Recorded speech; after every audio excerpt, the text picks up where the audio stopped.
오늘 말씀은 하나님의 율법은 무엇인가? 라는 하나님의 율법은 무엇인가에 대해서 생각해보는 그런 시간입니다. 하나님의 율법은 하나님의 말씀이라고 할 수 있습니다. 그래서 우리는 지난 시간에 우리가 하나님께 어떻게 영광을 돌려드릴 수 있는가, 우리가 하나님을 영화롭게 하는 삶이란 무엇인가에 대해서 살펴보았는데요.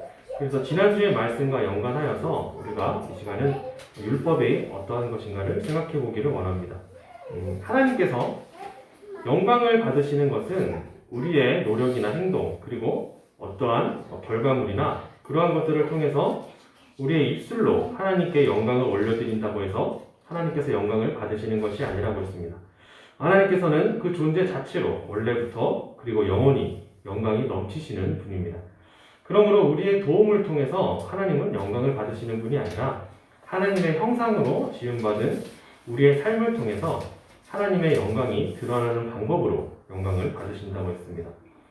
그러므로 우리가 하나님을 사랑하고 그 사랑하는 마음으로 하나님의 말씀에 순종할 때 우리가 하나님의 형상으로 하나님께서 우리를 지으신 그 본래 창조의 목적대로 우리가 살아갈 수 있으므로 우리의 삶 자체가 하나님의 영광이 되는 것입니다.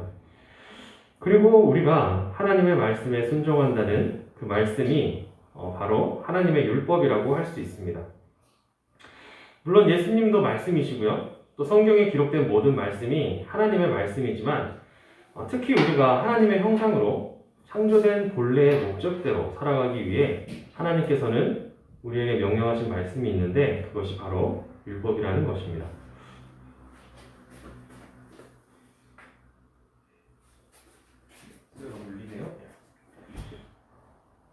율법이라는 것을 우리가 생각을 해볼 때 율법은 말 그대로 법이지요. 법입니다. 우리가 법이라는 것을 생각해 볼 때 우리가 생각하는 일반적인 법은 국가 권력에 의해서 강제되는 그런 사회 규범이다라고 할 수 있습니다. 이 말의 의미는 법이라는 것이 내 마음대로 지켜도 되고 그렇지 않아도 되는 것이 아니라 강제력을 가지고 있는 사회적인 공통적으로 지켜야 되는 그런 규범이라는 말입니다. 그러므로 법이라는 것을 우리가 지키지 않으면 불이익을 당하게 되는 것이고 법을 잘 지키면 그럼 모범시민이 되는 것이죠. 만약 법이 없다면 우리 사회는 어떠한 모습일까요? 우리가 법이 없는 세상을 한번 생각해 보면 먼저 자유를 생각해 볼 수 있을 것 같아요. 그렇죠? 자유. 법이 없으니까 우리를 규제하는 것이 없으니까 법이라는 것이 우리가 하고 싶은 일을 하지 못하게 하는 경우가 굉장히 많이 있기 때문이죠. 예를 들어서 우리가 이렇게 도로에서 건너편으로 빨리 건너가고 싶습니다. 그런데 신호등이라는 법적인 규제가 있잖아요. 그래서 보행자 신호가 켜지기까지 기다려야 하는 이런 법적인 규제가 있습니다. 그런데 법이 없다. 그러면 어떻게 해요? 차가 오는지 안 오는지를 이렇게 좌우를 살펴서 없을 때 빨리 건너가면 얼마나 편하고 자유로운 일일까요? 그렇죠? 또는 내가 가지고 싶은 물건이나 먹고 싶은 음식이 있다고 생각을 해봅시다. 그런데 내가 돈이 없는 거예요. 그래서 그 물건이나 음식을 살 수 없는 것이죠. 근데 법적으로 절도라는 것이 아무런 문제가 되지 않는다면 어떡할까요? 그냥 들고 가버리면 되는 거죠. 얼마나 편리하겠습니까? 그런데 여기에 약점이 있는 것이죠. 함정이 있는 거예요. 만일 무단횡단을 하다가 차에 치이면 어떻게 되죠? 그러면 절도를 당한 사람은 어떻게 될까요? 그러므로 이 법이 없으면 우리가 자유로울 것 같지만 사실은 우리의 자유가 침해당하게 되는 결과를 가져온다는 것이죠. 그래서 법적으로 아무런 규제가 없다면 우리를 지켜주는 최소한의 울타리가 사라져 버리는 것이다 라고 할 수 있습니다. 그러므로 법이라는 것이 강제성을 가지고는 있지만 강제성을 가지고 있어서 우리의 자유를 침해하는 것 같이 느껴질 수도 있지만 사실은 우리의 자유를 지켜주는 그 최소한의 역할을 하고 있다는 것입니다. 다시 정리하면 세상이 규정한 법은 사람과 사람 사이에서 최소한의 자유를 보장하는 거예요. 그리고 인간과 인간 사이에서 최소한의 관계를 유지할 수 있도록 인간이 인간으로서의 삶을 최소한으로 살 수 있도록 하는 역할을 이 세상의 법이 보장하고 있다라고 할 수 있습니다. 제가 말씀드린 것처럼 왜 최소한의 역할만을 보장하고 있을까요? 그 이유는 우리가 이 세상의 모든 법을 잘 지키며 살고 있는지 아닌지를 생각해 보면 됩니다. 제가 법에 대해서는 잘 알지는 못하지만 정말 많은 법들이 있잖아요. 그렇죠? 그리고 지금도 법이 계속해서 생겨나고 있고 필요 없는 법들은 사라지고 있습니다. 그런데 그 법을 우리가 모두 잘 지키고 있는가? 이 질문에 대해서 나는 법을 어긴 적이 없다. 나는 법을 정말 잘 지키고 산다. 라고 하는 사람이 과연 있을까요? 남들이 보지 않을 때, 저도 운전을 하지만 과속 카메라가 없으면 어떻게 하죠? 과속을 하는 거예요. 그리고 새벽에 귀찮으면 무단횡단을 하기도 하고 때로는 그보다 더 심한 잘못을 남들의 눈이 있는지 없는지에 따라서 이렇게 법을 어기며 살아가고 있다는 것이죠. 그래서 이 법이라는 것이요, 우리가 자발적으로 양심에 따라서 지키는 경우도 있지만 대부분은 법을 지키는 이유가 처벌을 피하기 위해서라든가 아니면 남들의 시선을 의식해서 지켜지는, 그러니까 최소한의 역할만을 한다고 할 수 있는 것입니다. 그렇다면 이 세상의 법과 하나님께서 우리에게 주신 하나님의 율법은 어떤 차이가 있을까요? 하나님의 율법이 우리에게 주어진 이유는 이런 사회적인 법과는 다르게 우리의 본질이 어떠한가를 알려주는 역할을 합니다. 우리가 예수님을 믿는 이유가 무엇일까요? 단지 예수님을 믿으면 우리의 인생이 잘 풀리기 때문에, 우리가 복을 받기 때문에, 우리가 그래서 누리며 살기 때문에 우리가 예수님을 믿나요? 우리가 예수님을 믿는 이유는 우리 자신의 본질이 어떠한지를 잘 알고 있기 때문입니다. 우리의 본질이 어떠합니까? 죄로 인해서 매우 비참한 상태에 놓여 있음을 알고 있고 그 결과로 우리는 심판을 받게 될 것을 알고 있기 때문입니다. 하지만 예수님께서는 그 죄에서 우리를 구원하셨고요, 우리를 사망에서 영원한 생명으로 인도해 주셨음을 믿습니다. 그런데 세상 사람들은 우리의 본질이, 인간의 본질이 죄로 가득 차 있고 그 결과 우리의 인생이 비참한 상태에 놓여 있다는 것을 알지 못합니다.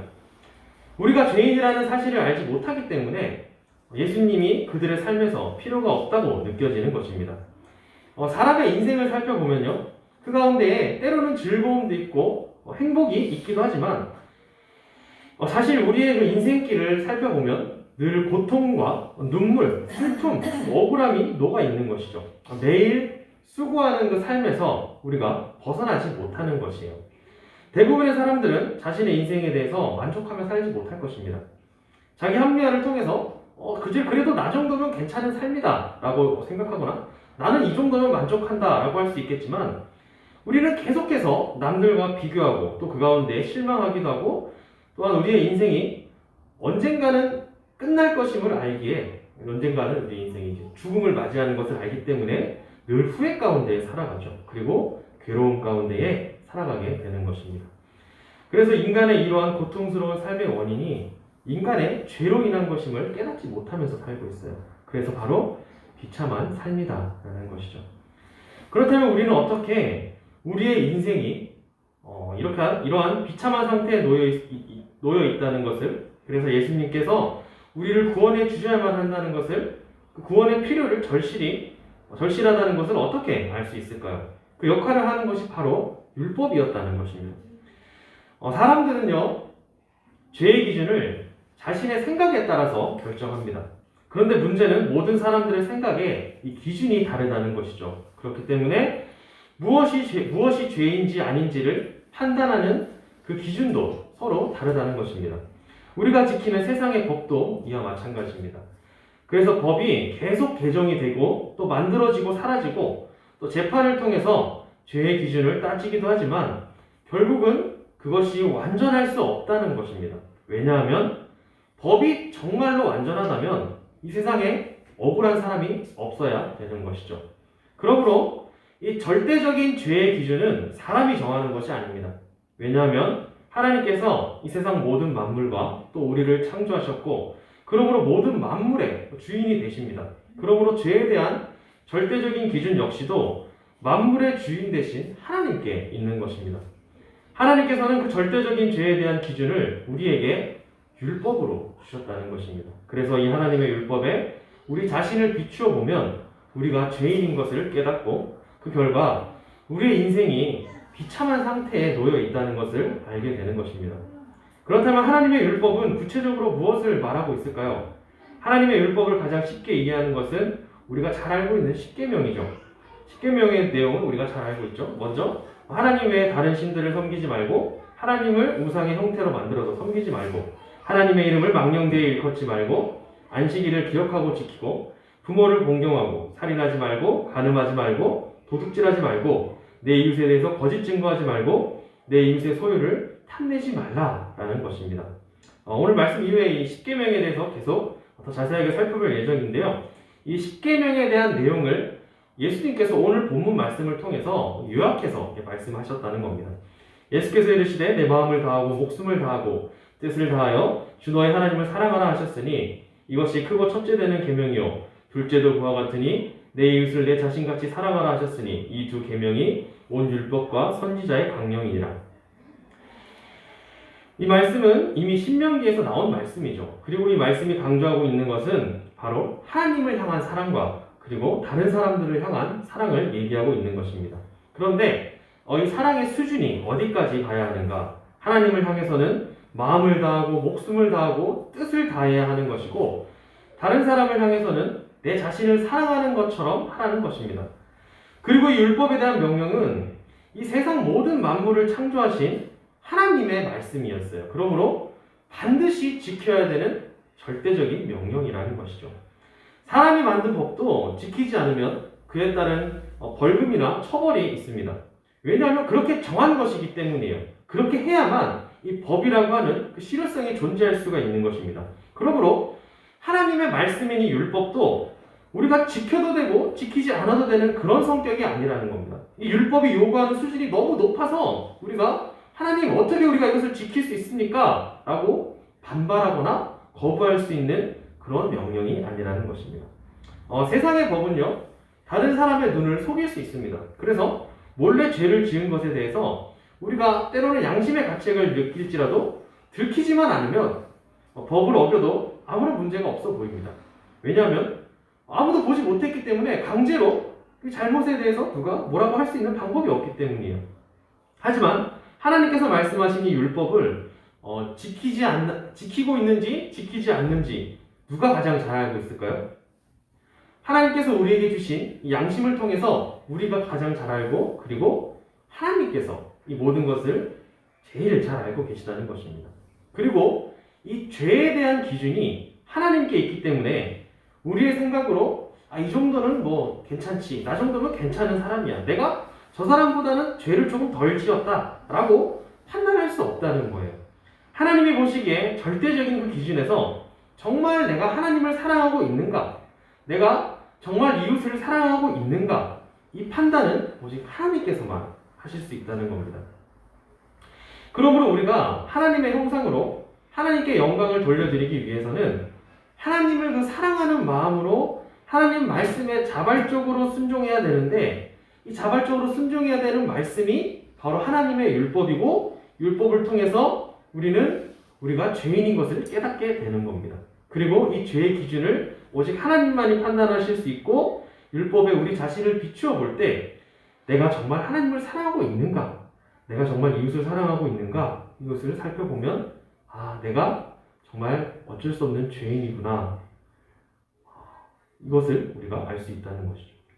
그렇다면 오늘 본문에서 하나님의 율법이 우리에게 구체적으로 무엇을 요구하고 있을까요? 예수님께서 이 말씀을 하셨던 당시에 많은 유대인들은 자신들이 율법의 요구를 잘 지켜왔다라고 생각하고 있었습니다. 하지만 그들은 이 문자적인 율법, 곧 십계명을 잘 지켰다라고 스스로 생각했지만 그들의 삶 가운데에서는 이 하나님의 율법이 의미하는 하나님의 뜻을 잘 드러내지 못했다는 것입니다. 그래서 예수님은 먼저 하나님을 사랑해야 된다라고 말합니다. 하나님을 사랑하는 것이 무엇일까요? 우리는 죄의 결과로 타고난 본능으로 하나님을 마음에 두기 싫어합니다.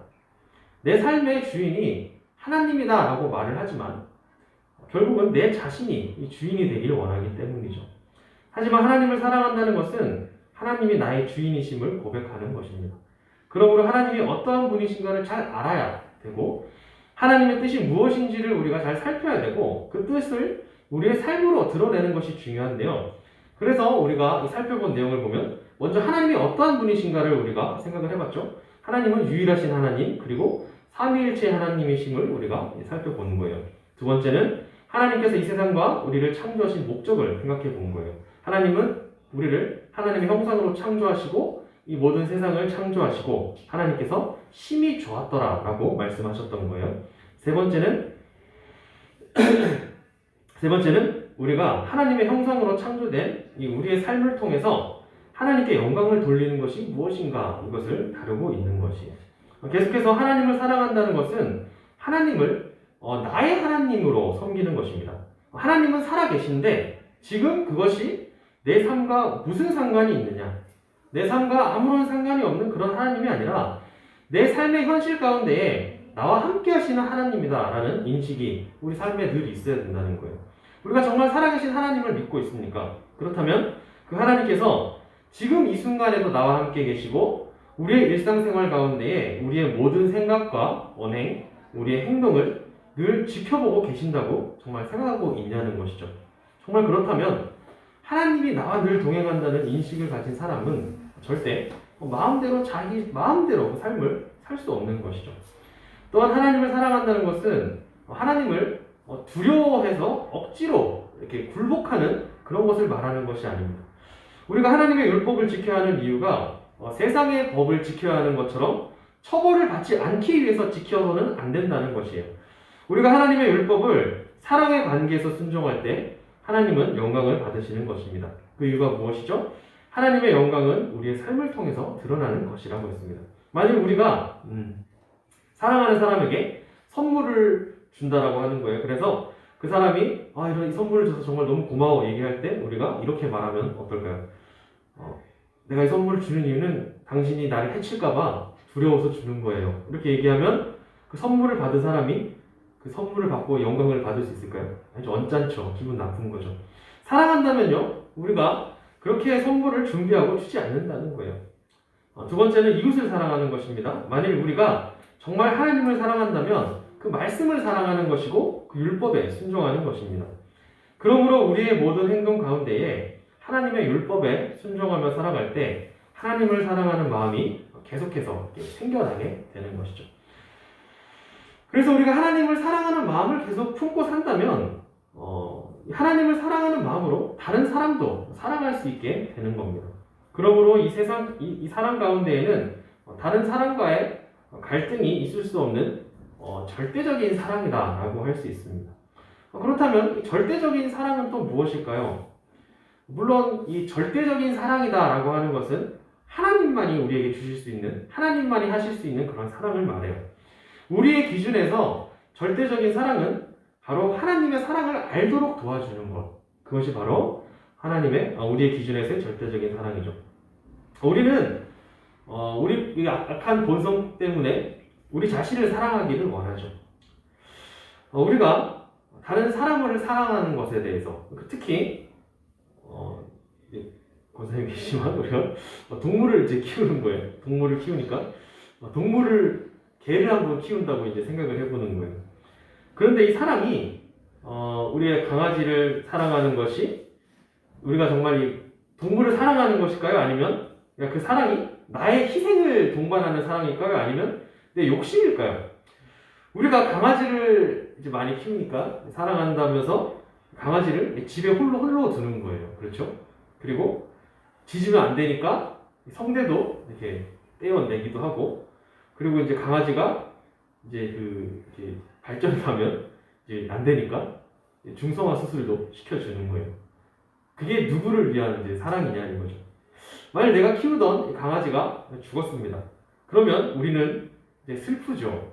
그 슬픔이 강아지가 정말 죽어서 슬픈 것일까요? 아니면 내가 더 이상 강아지를 볼 수 없어서 슬픈 것일까요? 이것이 자녀에게 사랑이란 이름으로 이렇게 흘러가게 되면 자녀를 사랑한다면서 구속하고 있는 우리를 볼 수 있는 거죠. 내가 원하는 방향으로 끌고 가려고 하고 그렇게 되지 않으면 실망하는 것이 우리가 말하는 정말 사랑일까요? 요즘에 젊은 사람들이 데이트 폭력 굉장히 심각한 문제가 되잖아요. 또는 또 더 심해지면 사랑하는 사람인데 그 사람을 살해하는 그런 일도 일어나고 있습니다. 그것이 정말 사랑일까요? 아니면 자신의 욕심일까요? 우리가 생각을 해볼 수 있는 거예요.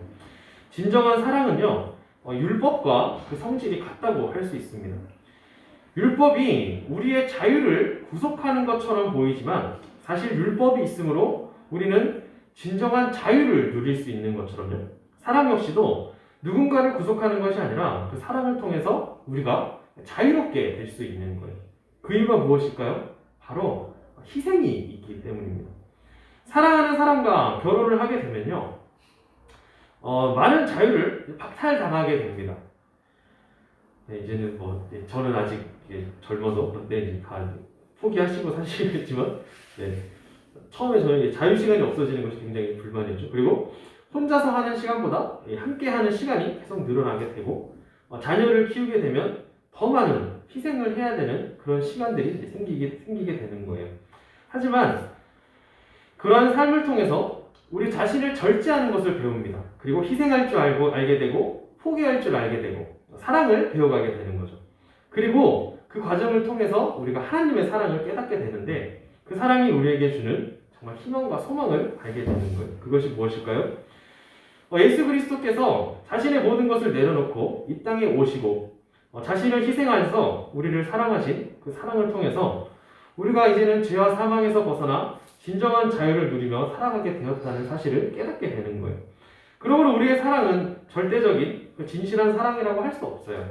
우리가 하나님의 속성인 사랑을 알고 그 사랑만이 절대적인 사랑인 것을 안다면 우리가 우리 이웃을 정말 사랑하는 방법은 하나님의 사랑으로 그들을 인도하는 것입니다. 그렇다면 이제 우리가 하나님의 율법을 알았다면요, 곧 하나님을 사랑하는 것을 알고 이웃을 사랑하는 것을 알았다면 우리는 이제 그 율법을 온전하게 그리고 완전하게 지킬 수 있을까요? 우리가 이 모든 율법에 대해서 알고 있는데 지금 이 순간 하나님을 정말로 사랑하고 계십니까? 아니면 우리가 이웃을 정말로 사랑하고 있습니까? 이러한 하나님의 절대적인 율법의 요구에 우리는 우리 자신을 비추어 볼 때 어떻게 해요?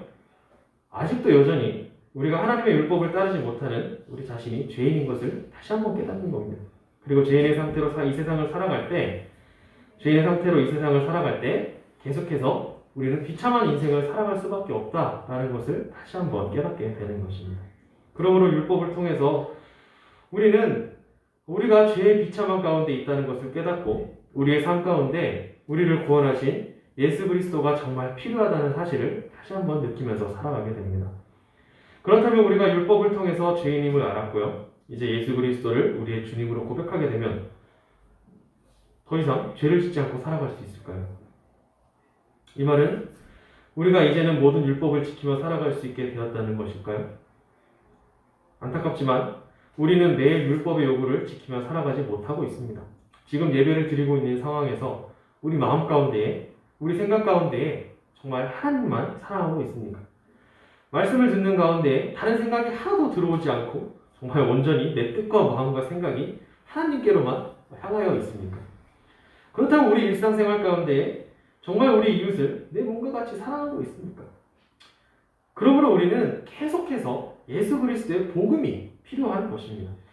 예레미야 31장 33절에서 이렇게 말합니다. 그러나 그날 후에 내가 이스라엘 집과 맺을 언약은 이러하니 곧 내가 나의 법을 그들의 속에 두며 그들의 마음에 기록하여 나는 그들의 하나님이 되고 그들은 내 백성이 될 것이라. 여호와의 말씀이니라.